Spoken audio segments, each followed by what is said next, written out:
So I wanted to talk about Beatrice and what she means and why it's very important. So our good friend Tom LA Books, Tommaso, made a beautiful video about Purgatorio 30. It's on his channel, Tom LA Books. Um, it's an excellent, splendid walkthrough of the canto. We just wanted to add a few things about how to interpret Beatrice because she is in general seen as theology, divine wisdom, and she can also be like Christ, but she's mostly seen as external. And we're going to make the argument that she is also internal and your own soul. Virgil is very much seen as your internal faculty of reason, rationality, but then Beatrice is usually seen as something outside. But we're going to look at a couple of examples here. First is that she is so scolding when she first comes out. So if we see this as Dante finally reconnecting to his own soul, he has a very harsh self-critique of having abandoned the spiritual life for 15, 20 years and then uh, going through this process of admitting this and being very regretful of why and how this happened. This becomes a giant topic in Eden, both understanding why the separation happened and also how he got back, and also what he can learn from that whole falling away into separation, like the dark forest in the beginning, and then eventually finding back through going through, down to Inferno and also up all the terraces, and have this internal process of discernment and cleaning out the distortions and getting a clear view and understanding and mitigating all the vices. But back to Beatrice. So she comes and then she is so harsh on him. And then the angels start correcting her. So the question is then, if she is divine wisdom, why are the angels contradicting her?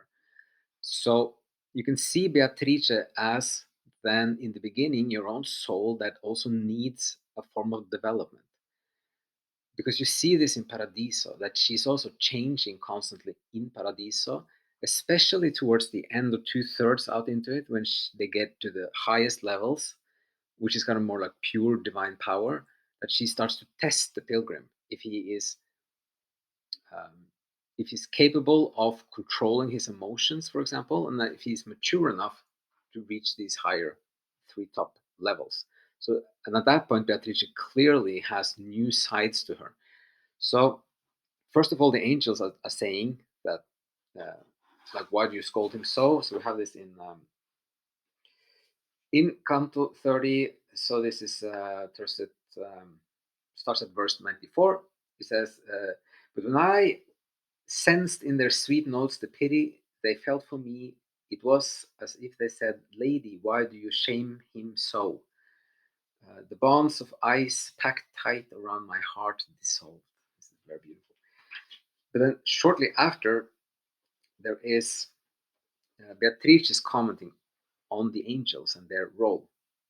So she says here, not only through the working of the spheres, which brings each seed to its appropriate end according as the stars keep company, but also through the bounty of God's grace, raining from vapors borne so high above they cannot be discerned by human sight. So this is Mark Musa version, and he says human sight. If we look at the original, so a part of the argument here is as long as you stay with the English translations and commentaries, it's impossible to understand parts of Eden fully because things are hidden there. In this example, if she says human sight, it sounds almost like she is positioning her outside of the humans. The original that Dante wrote himself is like per larghezza di grazie divine che sì alti vapori hanno allor piova, it's raining down, che nostre viste, meaning that our views. So she is saying our instead of human. La non van vicine, there not come or go close or next to. So this is just one tiny example that there is probably a good reason why Dante is saying through Beatrice that our sights cannot, that if she, in this case, represents his soul, then it makes perfect sense. Um, and then she is then partly his soul with his flaws also in the beginning, or kind of his stumbling. She's also the portal, and sometimes she's just reflecting divine wisdom, like directly, uh, but it's both. Okay, so that's what we want to say about Beatrice. And the reason this is important is to understand that what Dante is doing in Eden, in part, is this rebirthing of the soul and connecting to the relationship to the heavens. And then you can start with Paradiso.